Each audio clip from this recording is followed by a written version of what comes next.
ગાંધીના ગુજરાતમાં દારૂબંધી હોવા છતાં પણ રાજ્યના અનેક જિલ્લાઓના તાલુકામાં દેશી દારૂની હાટડીઓ ધમધમે છે. પોલીસ તંત્રની રહેમ નજરે આ દેશની દારૂના સ્ટેન્ડ ચાલી રહ્યા છે. ગાંધીનગરમાં ફરી એકવાર પોલીસની કામગીરી પર ગંભીર સવાલો ઊભા થયા છે કે ખોડિયાર રેલવે સ્ટેશન પાસે ખુલ્લેઆમ દેશી દારૂનું વેચાણ થઈ રહ્યું છે. બુટલેગરોને પોલીસ અને કાયદાનો ડર જ ન હોય તેમ ખુલ્લેઆમ દેશી દારૂનું વેચાણ કરી રહ્યા છે.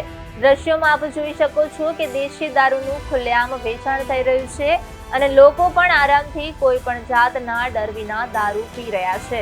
ખુલ્લેઆમ દારૂના વેચાણનો વિડીયો વાયરલ થતા પોલીસની કામગીરી સામે અનેક સવાલ ઊભા થયા છે કે શું પોલીસની હપ્તાખોરીને કારણે દારૂનું વેચાણ થઈ રહ્યું છે?